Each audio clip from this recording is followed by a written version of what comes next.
ठीक है। चलिए आज की कक्षा में हम बात कर रहे हैं भारतीय संविधान के भाग 9 की। और भाग 9 की बात करें तो यहां पर जो टाइटल मिलता है वो मिलता है पंचायतें।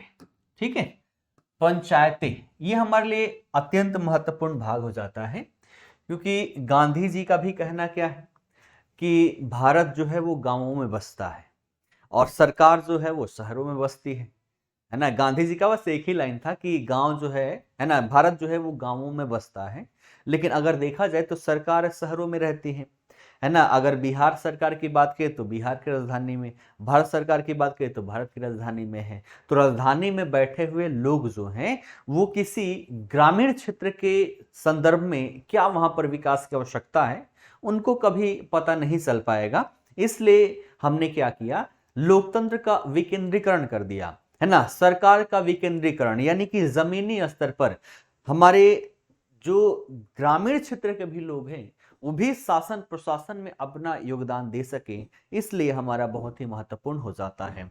तो भारत में हमारा क्या है, लोकतंत्र है, और इस लोकतंत्र का विकेंद्रीकरण इसके माध्यम से कर दिया गया है ना, विकेंद्रीकरण। आइए इसकी पूरी इतिहास को और इतिहास के साथ साथ भारतीय संविधान में कौन कौन से अनुच्छेद इसके लिए सम्मिलित किए गए हैं उन सब की चर्चा करेंगे।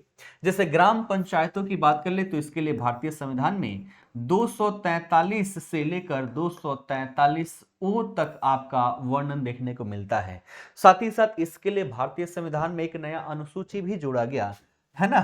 और उस अनुसूची में देखा जाए तो इस पंचायतों के लिए 19 कार्य की सूची बना दी गई। ये 29 कार्यों की सूची बना दी गई कि ये 29 कार्य जो है इसको आप लोग कीजिए और इसके माध्यम से, है ना, हर क्षेत्र का आप लोग विकास करें। तो आइए सबसे पहले इसके इतिहास की हम चर्चा करते हैं, कहां से ये प्रारंभ होता है। सब कुछ टाइपिंग मटेरियल है, इन सब का पीडीएफ जो है वो सब आप सभी को उपलब्ध हो जाएंगे। सबको क्लैरिटी के साथ दिख रहा है ना, एक बार सभी लोग बताइएगा। देखिएगा, पंचायती राज की बात कर लें तो सबसे पहले इसका विकास कैसे हुआ इसकी हम चर्चा करते हैं। ठीक है, तो देखिएगा पंचायती राज को लेकर बहुत सारी समितियां यहाँ पर गठित की गई, है ना। लोकतंत्र का विकेंद्रीकरण की जो बात की गई तो इसको लेकर बहुत सारी समितियां गठित की गई। उन समितियों को कहा गया कि आप जाइए थोड़ा सा, है ना, रिसर्च कीजिए और रिसर्च करके अपना विचार प्रस्तुत कीजिए, अनुशंसाएं दीजिए, जिसके आधार पर हम देखा जाए तो पंचायतों का गठन करेंगे। ठीक है, तो इसमें एक आपने समिति का नाम सुना होगा, बलवंत राय मेहता समिति, है ना। आइए सबसे पहले इनकी क्या विचार रही, क्या अनुशंसाएं रहे, इनके बारे में हम देखते हैं। ठीक है, ये बलवंत राय मेहता समिति जो थी ये नवंबर 1957 में अपनी रिपोर्ट प्रस्तुत की, और इस रिपोर्ट में देखा जाए तो कई सारी अनुशंसाएं इनके द्वारा की गई, है ना। आइए समझते हैं ये अनुशंसाएं यहाँ पर क्या क्या रही। अनुशंसाएं यानी कि इन्होंने विचार दिया कि जो पंचायती राज व्यवस्था स्थापित होना चाहिए वो इस प्रकार से होना चाहिए। तो आइए इनके विचार को हम समझने का प्रयास करते हैं। इन्होंने कहा कि जो पंचायती राज व्यवस्था होनी चाहिए वो 3 स्तरीय होनी चाहिए, यानी कि ये जो पंचायती राज स्थापित हो ये 3 स्तर पर हो। कैसे? तो सबसे नीचे क्या होगा, हमारा ग्रामीण स्तर पर होगा। ठीक है, उसके बाद देखा जाए दूसरा जो होगा वो ब्लॉक स्तर पर होगा, और तीसरा जो होगा वो जिला स्तर पर होगा। तो 3 स्तरीय इन्होंने व्यवस्थाएं स्थापित करने की यहाँ पर बातें कही कि जो पंचायती राज व्यवस्था हमारा स्थापित होना चाहिए वो 3 स्तरीय यहाँ पर होना चाहिए। ठीक है, इन्होंने क्या कहा देखिएगा, ग्राम स्तर पर इन्होंने ग्राम पंचायत की बात की कि ग्रामीण स्तर पर जो यहाँ पर हमारा पंचायती राज व्यवस्था होगी वो ग्राम पंचायत कहलाएगा। ब्लॉक स्तर पर जो होगा उसे पंचायत समिति कहा जाएगा, और जिला स्तर पर जो होगा वो जिला परिषद के नाम से जाना जाएगा। और वर्तमान समय में भी आपने देखा होगा जो भी इलेक्शंस होते हैं, है ना, तो पंचायत में भी होते हैं, है ना। उसके बाद ब्लॉक की स्तर पर समिति के लिए भी होता है और फिर जिला परिषद के लिए भी होता है। ठीक है, तो इन्होंने सबसे पहले विचार दिया कि 3 स्तरीय हमारी व्यवस्था यहाँ पर स्थापित होनी चाहिए। उसके बाद देखिएगा और इन्होंने क्या क्या बातें कही। इन्होंने कहा कि ग्राम पंचायत की जो स्थापना होगी वो प्रत्यक्ष रूप से चुने हुए प्रतिनिधियों के द्वारा, यानी कि जो ग्रामीण स्तर पर है ग्राम पंचायत, इसका प्रतिनिधि जो होगा इसका चुनाव प्रत्यक्ष रूप से किया जाएगा। ठीक है ना, प्रत्यक्ष रूप से किया जाएगा।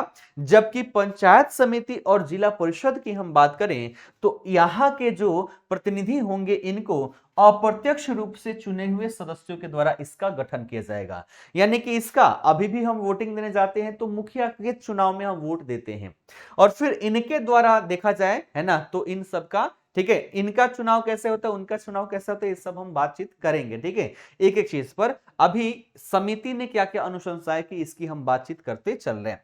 उसके बाद देखिएगा, पंचायत समिति को कार्यकारी निकाय, यानी कि जो पंचायत समिति होगी ब्लॉक स्तर पर, इसको कार्यकारी निकाय के रूप में गठित करने की इन्होंने बात कही। और साथ ही साथ जिला परिषद की बात करें तो इसको एक सलाहकारी, है ना, समन्वयकारी और पर्यवेक्षण निकाय के रूप में स्थापित करने की इन्होंने बात की कि जो जिला परिषद होगा वो सलाह देगा कि आपको इस तरीके से विकास करना चाहिए, है ना, एक समन्वयकारी ये भूमिका निभाएगा राज्य सरकार और ग्राम पंचायतों के मध्य में। साथ ही साथ ये पर्यवेक्षण भी करेगा कि क्या जो यहाँ पर विकास हो रहा है वो सही तरीके से हो रहा है या नहीं हो रहा है। तो ये सारी बातें बलवंत राय मेहता समिति के द्वारा यहाँ पर किया गया, है ना। अब ये जो अनुशंसाएं यहां पर की गई, तो अभी तो नीति आयोग है, लेकिन नीति आयोग से पहले यहां पर क्या था, राष्ट्रीय विकास परिषद थी और इसके द्वारा इन अनुशंसाओं को जनवरी 1958 में इस सिफारिशों को स्वीकार कर लिया जाता है और उसके पश्चात इसको लागू कर दिया जाता है।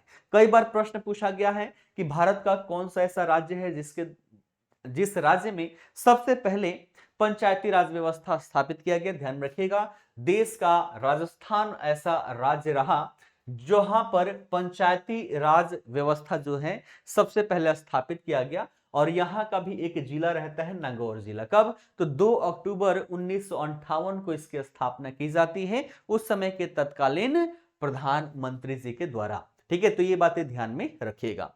उसके पश्चात देखिएगा यहाँ पर समस्याएं बहुत सारी चीज थी। इन्होंने अनुशंसाएं तो दे दी, लेकिन ये पंचायत किस तरीके से कार्य करेंगे, इनकी चुनाव किस तरीके से होगी, यहाँ पर जो प्रतिनिधि चुने जाएंगे वो कितने वर्षों के लिए चुने जाएंगे, ऐसे बातों पर, ऐसे मुद्दों पर बातें ही यहाँ पर नहीं की गई। परिणाम स्वरूप देखा जाए तो जिस आधार पर एक्सपेक्ट किया गया था कि पूरे देश में इसको लागू किया जाएगा, ये लागू नहीं हो पाता है और ग्रामीण स्तर पर जो हमने पंचायती राज व्यवस्था स्थापित किया, ये अंततः देखा जाए तो विफल होते हुए प्रतीत होता है। जहां कई राज्यों में तो ये स्थापित ही नहीं किया गया क्योंकि संवैधानिक निकाय के रूप में अभी इसको स्थापित नहीं किया गया है ना। हमने देखा है जो भाग 4 है उसमें राज्य के कर्तव्य में भी हमने देखा है कि राज्य हमेशा प्रयास करेगी कि ग्राम पंचायत का वो गठन करें, है ना। लेकिन कई सारे राज्य जो हैं इसको, है ना, अपने यहाँ पंचायती राज व्यवस्था स्थापित ही नहीं की और जहां पर स्थापना हुआ वहां पर सुचारू ढंग से चल ही नहीं रहा। एक ही मुखिया बना पड़ा, एकदम आराम से कई वर्षों तक वो मुखिया बना हुआ है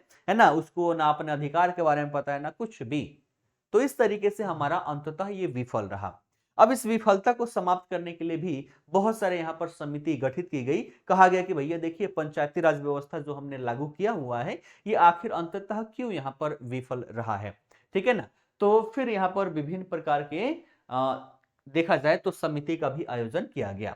ठीक है, अब इसके पश्चात हमारा महत्वपूर्ण है अशोक मेहता समिति। विभिन्न छोटे छोटे समितियां बहुत सारी गठित की गई, लेकिन जो भी प्रमुख है जहां से प्रश्न पूछा जाता रहा है ना, उन सबको मैंने यहाँ पर सम्मिलित किया हुआ है। तो अगला है अशोक मेहता समिति और इसने अगस्त 1978 में अपनी रिपोर्ट प्रस्तुत की, है ना। और इन्होंने क्या कहा, है ना, इन्होंने कहा कि त्रिस्तरीय जो लागू किया गया है पंचायती राज व्यवस्था, इसके स्थान पर द्विस्तरीय पंचायती राज व्यवस्था लागू करना चाहिए। तो ध्यान रखिएगा, अशोक मेहता समिति जो थी वो द्विस्तरीय पंचायती राज व्यवस्था, एक ग्रामीण स्तर पर और सीधे जिला स्तर पर, 2 स्तर पर लागू करने की इनके द्वारा बात की गई। साथ ही साथ सबसे विशेष बात कि इनके द्वारा कहा गया कि भैया पंचायती राज व्यवस्था जो है ना, ऐसी संस्थाएं जो हम स्थापित किए हुए हैं इनको संवैधानिक मान्यता दी जानी चाहिए। संवैधानिक मान्यता नहीं थी तभी कई सारे राज्य जो थे वो इसको अपनाए ही नहीं, अपने यहाँ इसका गठन ही नहीं किए। इसलिए सबसे पहले इन्होंने कहा कि इसको संवैधानिक मान्यता दी जानी चाहिए, तभी जाके जो अन्य राज्य हैं या सभी राज्य हैं वो सब इसको लेकर सीरियस होंगे। ये बातें इनके द्वारा की गई। इनके द्वारा देखा जाए तो 120 से भी कहीं ज्यादा अनुशंसाएं की गई थी, लेकिन जो प्रमुख है वही बातें मैं यहाँ पर बताते हुए चल रहा हूँ। उसके बाद अगला महत्वपूर्ण है हमारा GV राव समिति, और 1985 में इस समिति का गठन किया गया। और इन्होंने क्या कहा देखिएगा, इनकी कुछ प्रमुख अनुशंसाएं क्या रही। इन्होंने कहा कि जिला परिषद जो है इसको लोकतांत्रिक विकेंद्रीकरण में सर्वाधिक महत्वपूर्ण स्थान दिया जाना चाहिए, यानी कि जिला एवं स्थानीय स्तर पर पंचायती राज संस्थाओं को विकास कार्यों के नियोजन, क्रियान्वयन और निगरानी में महत्वपूर्ण भूमिका प्रदान की जानी चाहिए, यानी कि संपूर्ण पावर जो है वो जिला को देने की इन्होंने बात कही। उसके पश्चात LM सिंघवी समिति की बात कर ले 1986 की, इन्होंने पंचायती राज संस्थाओं को संवैधानिक रूप से मान्यता देने और उसके संरक्षण की आवश्यकता है, ऐसी बातें यहां पर कही, है ना। तो इन्होंने भी कहा कि भैया संरक्षण दिया जाना चाहिए, है ना। LM सिंघवी समिति ने भी अनुशंसाएं की कि इन संस्थाओं को संवैधानिक रूप से मान्यता दी जानी चाहिए, तभी जाके ये बेहतर तरीके से कार्य कर पाएगा।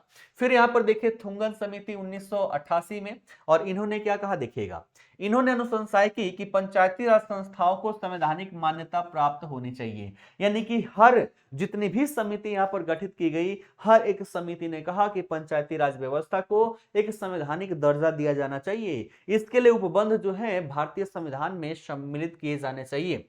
तो इन्होंने सबसे पहले संवैधानिक दर्जा देने की बात कही। दूसरा, गांव, प्रखंड तथा जिला स्तर पर त्रिस्तरीय पंचायती राज व्यवस्था को स्थापित करने की बात कही।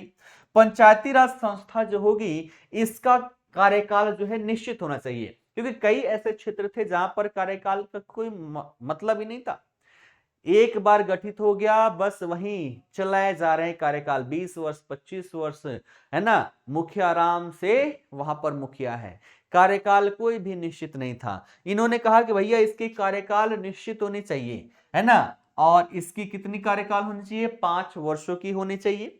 साथ ही साथ इन्होंने कहा कि पंचायती राज जो है इस पर केंद्रित विषय जो है इनकी एक विस्तृत सूची तैयार करनी चाहिए, जैसे इनके अधिकार क्या क्या होंगे, कहां कहां पर ये अपने अधिकारों का प्रयोग कर पाएंगे, इन सब को लेकर एक सूची तैयार करने की आवश्यकता है, और उसे संविधान में समाहित करने की भी आवश्यकता है। एक हम लिस्टिंग बना दिए, यही लिस्टिंग तो हम देखते हैं कि 11वीं अनुसूची जो है उसमें पंचायतों के लिए 29 प्रकार के कार्यों की सूची तैयार करके वहां पर डाली गई है, उसमें कोई भी परिवर्तन नहीं किया जा सकता।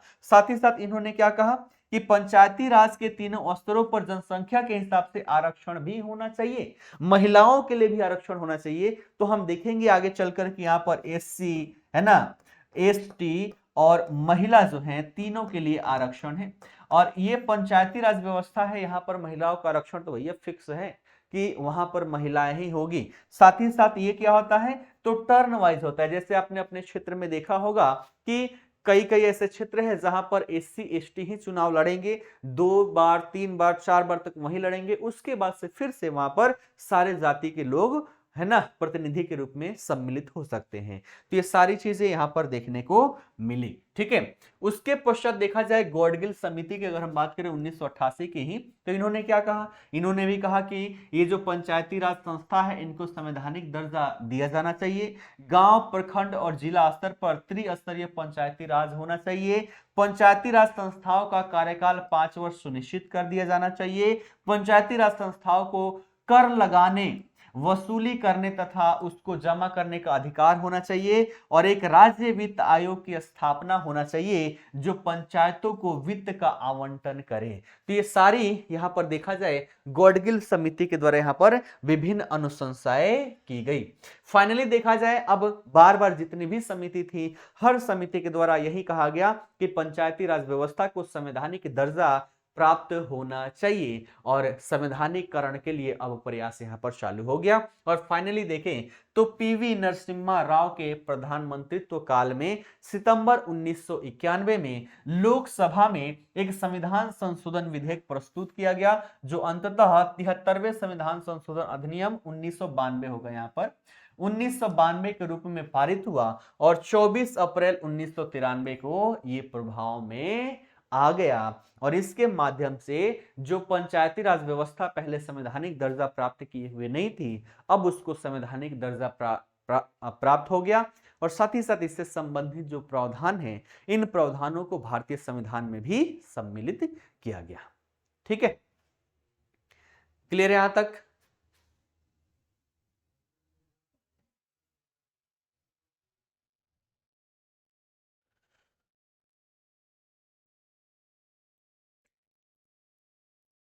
इतने में किसी के मन मस्तिष्क में कोई भी डाउट है तो आप लोग क्लियर करवा लीजिएगा।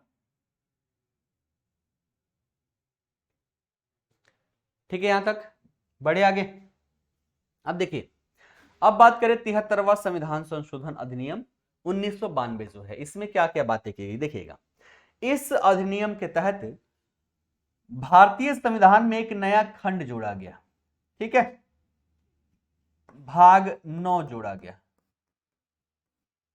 9A 9B ये सारी चीजें, तो एक नया खंड जोड़ा गया और इसको नाम क्या दिया गया, तो पंचायतें। ठीक है, पंचायतें नाम दिया गया। इस भाग के तहत अनुच्छेद 243 से लेकर 243 ओ को सम्मिलित किया गया।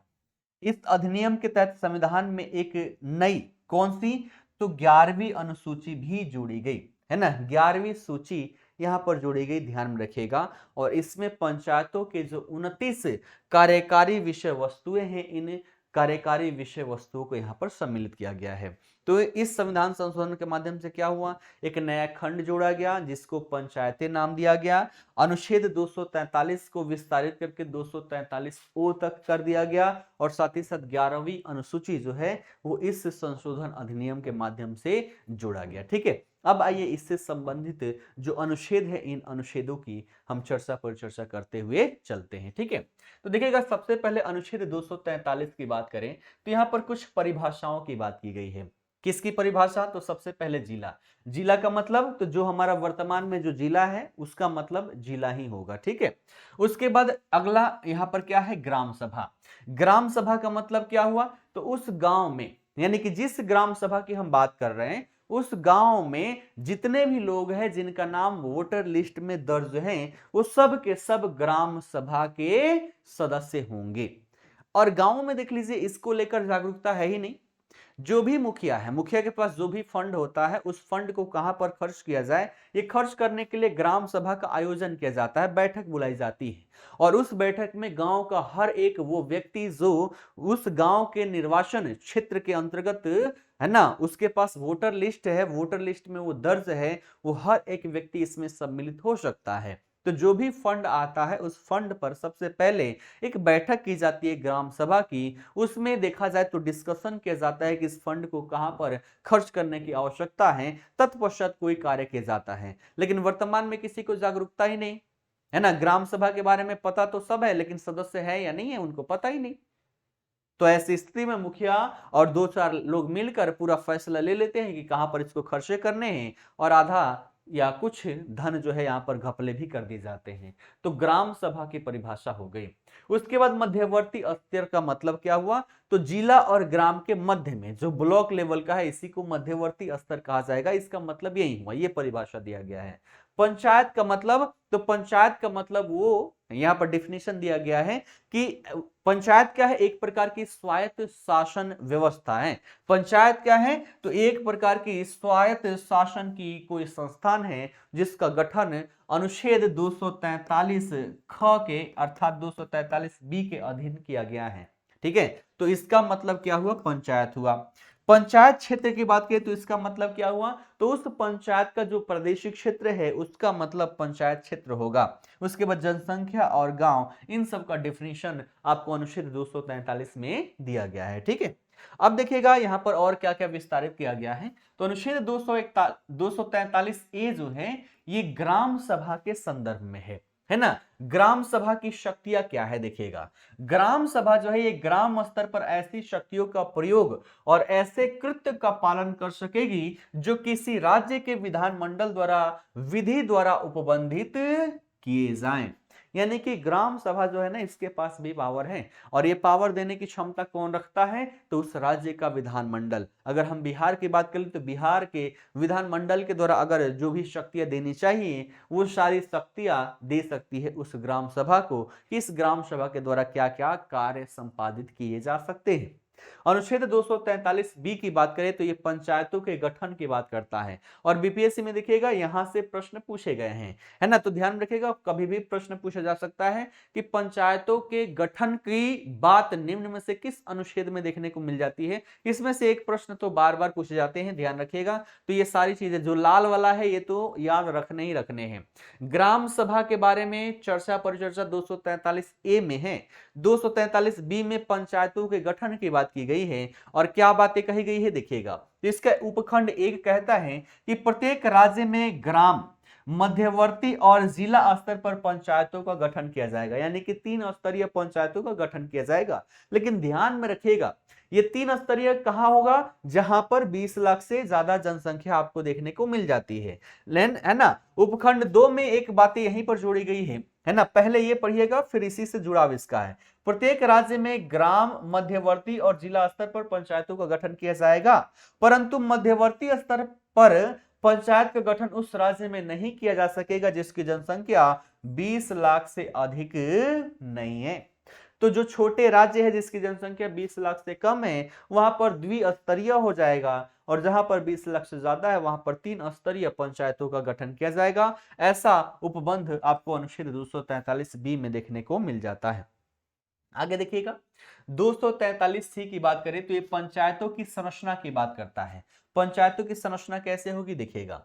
किसी राज्य की विधानमंडल विधि द्वारा पंचायतों की संरचना हेतु उपबंध कर सकेगा, यानी कि किसी पंचायत का संरचना किस तरीके से होगा इसके संदर्भ में अगर देखा जाए शक्ति किसके पास है उपबंध करने की, तो वो उस राज्य के विधानमंडल के पास है। वो जैसी संरचना चाहे वैसी संरचनाएं यहां पर निर्मित कर सकती है, ठीक है। जैसे द्विस्तरीय हो गया, 3 स्तरीय हो गया, ठीक है। जिस तरीके का हो वो राज्य विधानमंडल के पास ये शक्ति है,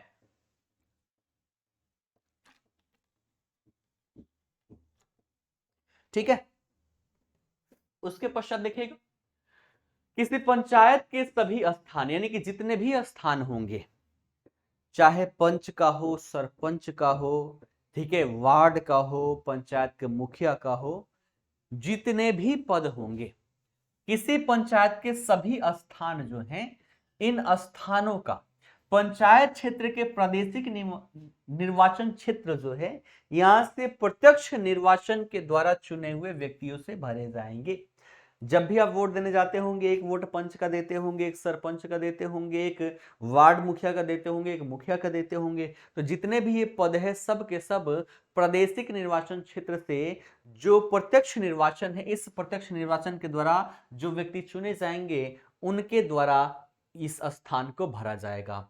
अगला प्रावधान यहां पर क्या है, ग्राम स्तर पर किसी पंचायत के अध्यक्ष का निर्वाचन ऐसी रीति से जो राज्य के विधानमंडल द्वारा विधि द्वारा उपबंधित किया जाएगा, यानी कि किसी पंचायत का अध्यक्ष जो है वो राज्य का विधानमंडल यहाँ पर चुनेगी। और नॉर्मली यहाँ पर देखा जाए तो प्रत्यक्ष निर्वाचन ही किया जाता है। मुखिया के लिए हम क्या करते हैं, वोट डालते हैं, ठीक है। ये बातें ध्यान में रखिएगा। उसके पश्चात मध्यवर्ती स्तर और जो जिला स्तर है इस पर किसी पंचायत के अध्यक्ष का निर्वाचन उसके निर्वाचित सदस्यों द्वारा अपने में से किया जाएगा। अब देखिएगा इन दोनों को मैं थोड़ा सा डिस्क्राइब करता हूं। जैसे अगर हम बात करें मुखिया की, है ना, तो मुखिया के लिए, है ना, इसको प्रधान भी कहा जाता है उत्तर प्रदेश में। तो इस प्रधान के लिए हम क्या करते हैं, हम वोट डालने जाते हैं। कौन, तो जनता वोट डालने यहां पर जाती है। उसके पश्चात देखा जाए तो जो आपका मध्यवर्ती यानी कि ब्लॉक लेवल का समिति है, तो समिति में बहुत सारे सदस्य होते हैं, इन सदस्यों का हम चुनाव करते हैं, ठीक है। उसके बाद जिला स्तर पर भी बहुत सारे लोग होते हैं, इनका भी हम क्या करते हैं, इनका भी हम चुनाव करते हैं। तो मान लीजिए समिति में देखा जाए तो 20 लोगों का चुनाव, 20 सदस्य यहाँ पर चुन लिए गए।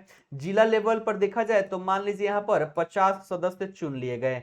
अब इन 20 सदस्यों में से ही कोई एक व्यक्ति जो है, या मान लीजिए 2 व्यक्ति यहाँ पर आ गए, ए और बी 2 आ गए, और यहां पर अब इनमें वोटिंग होने लग गई। ये 20 लोग अगर ए को चाहें, ये ए कौन होगा, इसी 20 में से होगा, तो ए को चाहें अगर इसके पास ज्यादा सपोर्ट मिल गया तो ये क्या हो जाएगा, इस समिति का अध्यक्ष हो जाएगा। वैसे ही जिले में से है, मान लीजिए यहां पर भी ए बी सी 3 लोग हो गए, तो इसमें से ए को अगर अधिकतम सपोर्ट मिल गया तो ए जो है ये जिला का अध्यक्ष बन जाएगा, ठीक है। तो यही संरचना यहाँ पर बताई गई है।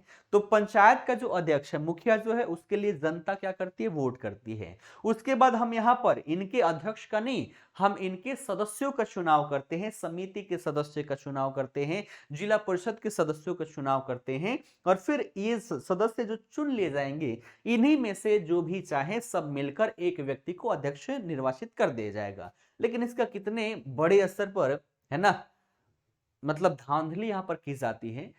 सिस्टम तो सब बढ़िया बनाया गया, लेकिन यहाँ पर खरीद फरोख्त बड़े स्तर पर की जाती है। आपने देखा होगा, समिति में अगर आप उठ गए, विजयी हो गए, तो आपको 5 लाख 10 लाख रुपए एक मुश्त दे दिया जाएगा कि भैया ये ले लीजिए और हमें सपोर्ट कर दीजिए, है ना। यही व्यक्ति जो समिति का अध्यक्ष होता है, यही क्या कहलाता है, ये क्या कहलाता है, सभी लोग कमेंट करके बताएं। ब्लॉक में बैठा रहता है एकदम आराम से मजे में, ठीक है। तो ये खरीद फरोख्त बड़े स्तर पर होती है।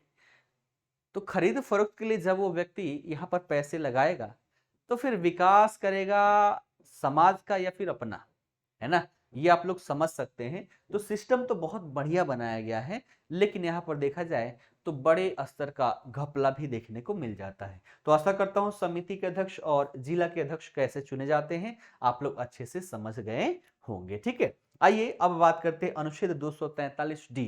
अनुच्छेद 243 डी जो है, यह स्थानों के आरक्षण की बात करता है। किसके लिए, तो अनुसूचित जाति के लिए, अनुसूचित जनजाति के लिए एवं महिला के लिए।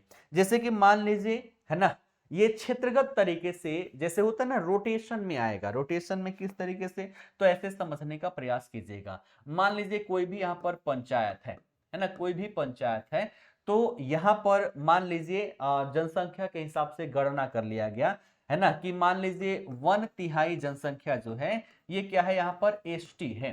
तो यहाँ पर क्या होगा, इस हिसाब से हम इनके लिए आरक्षण कर देंगे, है ना, यानी कि 3 बार यहाँ पर वोट होगा, ठीक है। तो यहाँ पर देखा जाए एक बार एसटी ही व्यक्ति जो है वो यहाँ का प्रतिनिधित्व कर सकता है, कोई अन्य व्यक्ति यहाँ पर नामांकन नहीं कर सकता।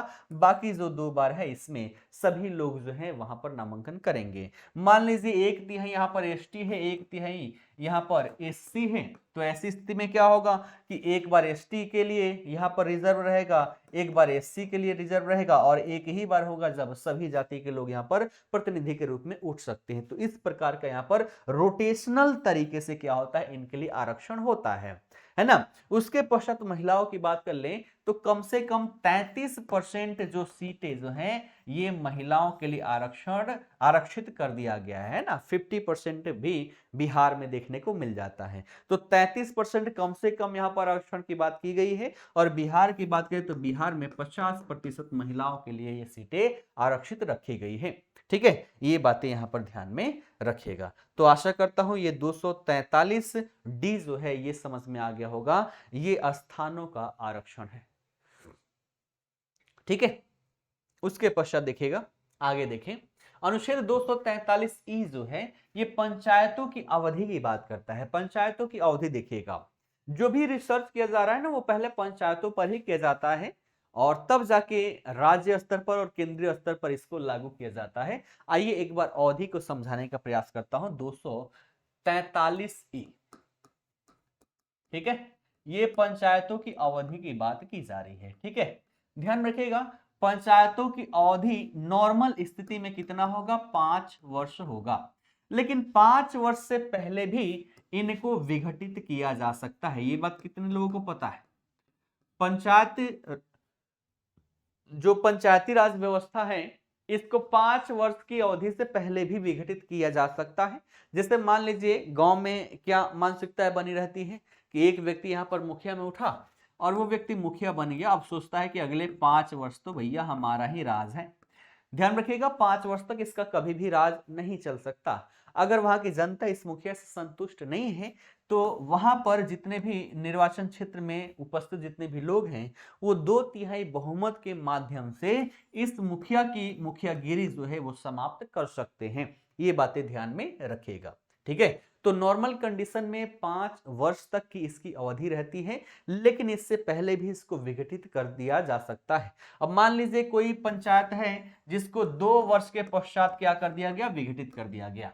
उसके पश्चात 6 महीने के अंदर ही वहां पर फिर से गठन करने के लिए चुनाव करना पड़ेगा। तो 6 महीने के अंतर्गत उसको वहां पर फिर से चुनाव करना पड़ जाएगा।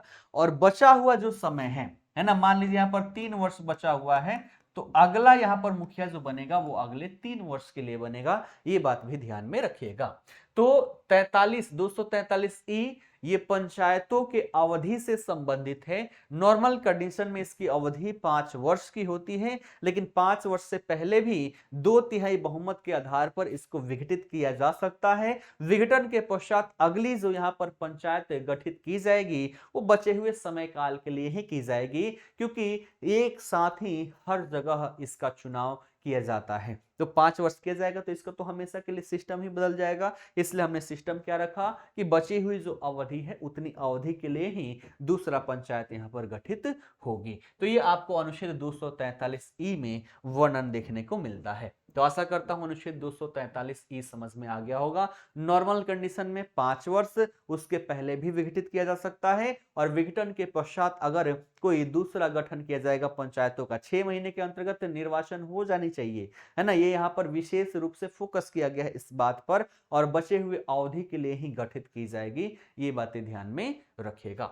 उसके पश्चात 243F की बात करें तो ये सदस्यता के लिए, है ना, यानी कि सदस्यता के लिए डिस्क्वालिफिकेशन की बात करता है। यानी कि कोई भी व्यक्ति किस आधार पर डिस्क्वालीफाई हो सकता है। तो जैसे कोई केस वेस, है ना, लेकिन केस वेस वाले तो भैया ऐसे ही अफिडेविट लगा के काम चला लेते हैं। साथ ही साथ ध्यान रखिएगा इसके लिए उम्र कितना होना चाहिए, तो उम्र कम से कम 21 वर्ष होना चाहिए। तो आप यहाँ पर सदस्यता के लिए अर्हित हैं, अर्थात अगर 21 वर्ष से कम उम्र है आपकी तो आप यहाँ पर निर्हित हैं, है ना। 25 वर्ष इसके लिए नहीं है, 21 वर्ष से ध्यान रखिएगा। तो अगर आपकी उम्र 21 वर्ष है तो आप सदस्यता के लिए यहाँ पर अर्हित हैं, डिस्क्वालीफाई नहीं है। ये बातें ध्यान में रखिएगा। अनुच्छेद 243G की बात कर लें तो ये पंचायतों की शक्तियां, प्राधिकार और उत्तरदायित्व की चर्चा परिचर्चा करता है। ये कहता है कि किसी राज्य के विधानमंडल जो है वो विधि के द्वारा पंचायतों को ऐसी शक्तियां और प्राधिकार प्रदान कर सकेगा जो उन्हें स्वायत्त शासन की संस्थाओं के रूप में कार्य करने में समर्थ बनाने के लिए आवश्यक हो, है ना। यानी कि जो उस राज्य का विधानमंडल है उसके पास इतनी पावर है कि वो जो पंचायत राज व्यवस्था जो है, मान लीजिए मुझे स्वायत्त रूप से कार्य करना है, मान लीजिए मैं किसी संस्थान से जुड़ा हुआ हूं, लेकिन मैं बेहतर कार्य तभी कर पाऊंगा जब अपने मर्जी के अकॉर्डिंग करूं। तो अपने मर्जी के अकॉर्डिंग करके अगर मैं बढ़िया काम कर रहा हूं, है ना, अपने लिए संस्थान के लिए डेवलपमेंट का अगर कार्य कर रहा हूं, तो उस संस्थान का यह कर्तव्य बन जाता है कि वो मुझे स्वायत्त कार्य करने के लिए जो भी मेरे लिए आवश्यक तत्व हैं वो सारे तत्व मुझे उपलब्ध करवाएं। वैसे ही यहाँ पर राज्य विधानमंडल जो है वो एक जो पंचायती राज व्यवस्था है उसको वो सारी शक्तियां प्रदान करने का प्रयास करेगा जिसके माध्यम से वो एक स्वायत्त शासन के रूप में स्थापित हो सके, यानी कि वो अपने लिए विकास का कार्य कर सके, चाहे आर्थिक विकास हो या सामाजिक विकास हो, किसी भी प्रकार का वो कार्य स्वयं यहाँ पर कर सके, उसका गठन कर सके, उस पर कार्य कर सके। तो इस प्रकार के जो शक्तियां, प्राधिकार, उत्तरदायित्व है ये कौन देता है? विधान मंडल देता है। और वर्तमान में दिया भी गया है 29 प्रकार के कार्यसूची पहले ही अनुसूची 11 में सम्मिलित कर दिया गया है, जिसको लेकर अगर कोई पंचायत कार्य करे तो पंचायत बेहतर रूप से डेवलपमेंट यहां पर कर सकता है। ठीक है, उसके बाद देखिएगा अनुच्छेद 243H क्या कहता है, तो ये पंचायतों के द्वारा कर आरोपित करने की शक्तियां और उनकी निधियों से संबंधित है। यानी कि पंचायत अपना विकास करने के लिए यहां तक शक्ति रखता है कि वो किसी भी क्षेत्र पर टैक्स लगा सकता है। ठीक है, तो वो अपने स्तर पर भी टैक्स लगा सकता है, साथ ही साथ राज्य की जो संचित निधि है वहां पर जो टैक्स जाते हैं उन टैक्स का भी हिस्सा ये प्राप्त करने का अधिकारी है।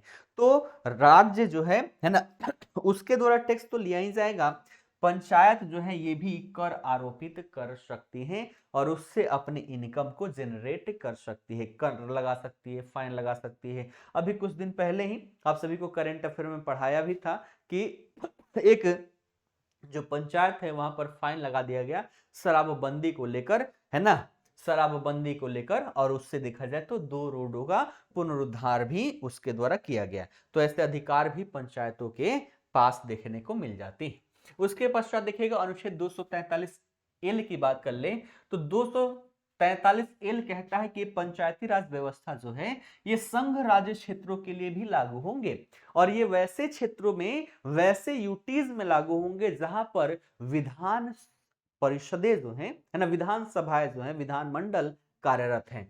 तो वैसे यूटीज जहां पर विधान मंडल जो है, विधान मंडल स्थापित है, वहां के ग्रामीण क्षेत्र में भी देखा जाए तो पंचायती राज व्यवस्था स्थापित किया जाएगा, पंचायतों का गठन किया जाएगा। ये अनुच्छेद 243 एल कहता है। उसके पश्चात 243 एम की बात कर लें तो ये कहता है कि ये जो संविधान है ना, यानी कि ये अनुच्छेद 243 से लेकर 243 ओ तक है, इसमें से इस भाग का यानी कि पंचायतों से संबंधित जो भाग है ये कुछ क्षेत्रों पर लागू नहीं होगा। कैसे लागू नहीं होगा देखिएगा, जैसे विभिन्न अनुसूचित क्षेत्र जो हैं, जनजातीय क्षेत्र जो हैं, जिनके अपने कानून है, अपनी नियमावली वहां पर लागू है, तो वैसे क्षेत्रों में देखा जाए तो ये पंचायती राज व्यवस्था से संबंधित प्रावधान जो है वो लागू वहां पर नहीं होंगे। जैसे कि नागालैंड हो गया, मेघालय हो गया, मिजोरम हो गया, इन राज्यों में ये प्रावधान लागू नहीं होंगे। इसके साथ साथ देखिए मणिपुर की बात कर ले तो मणिपुर का जो पर्वतीय क्षेत्र है, जिनके लिए पहले से ही जिला परिषदें विद्यमान है, इनके अकॉर्डिंग वहां पर लागू नहीं होंगे। दार्जिलिंग जो है बंगाल का, दार्जिलिंग जिले के जो पर्वतीय क्षेत्र है, इनका अपना सिस्टम वहां पर चलता है, तो यहां पर भी ये लागू नहीं होगा, है ना। साथ ही साथ यहां पर देखा जाए तो जो आरक्षण की हमने बात की थी कि वहां पर सीटों का जो आरक्षण होगा SC ST महिलाओं के लिए, तो ये आरक्षण जो है अरुणाचल प्रदेश में लागू नहीं होगा, क्योंकि वहां पर अधिकतर जनसंख्या जो है वो SC ST ही है, तो वहां पर आरक्षण की आवश्यकता नहीं है। तो यही 243 एम कहता है कि इसके भाग है ना, इस भाग में कुछ ऐसे प्रावधान जो हैं वो कुछ क्षेत्रों पर लागू नहीं होंगे, जैसे कुछ एग्जांपल्स मैंने यहाँ पर बता दिए, ठीक है। उसके पश्चात 243 एन की बात कर ले तो ये क्या कहता है, विद्यमान विधियों और पंचायतों का बना रहना, यानी कि अब ये समाप्त नहीं होगा। जो यहाँ पर कानून बना दिया गया, पंचायतें व्यवस्था स्थापित कर दिया गया, गठित कर दिया गया, ये यहाँ पर समाप्त नहीं होगा, ये ऐसे ही चलता रहेगा। और 243 ओ क्या कहता है कि अगर इन पंचायती राज व्यवस्था से संबंधित निर्वाचन होता है तो इस निर्वाचन से संबंधी अगर कोई मामला हो तो ये मामले में न्यायालय का हस्तक्षेप नहीं होगा, हस्तक्षेप को वर्जित कर देता है। तो ये पूरा हमारा 243 से लेकर 243 ओ तक जितनी भी अनुच्छेद थी, इन सभी अनुच्छेदों को आप सभी के समक्ष मैंने प्रस्तुत किया, अच्छे से समझाया आसान भाषा में। आशा करता हूं सारी चीजें बेहतर तरीके से समझ में आ गई होगी, ठीक है। इतने में कोई भी डाउट है तो आप सभी लोग डाउट क्लियर करवा सकते हैं, ठीक है। अब आइए यहां पर बात करें जो अनुसूची 11 है,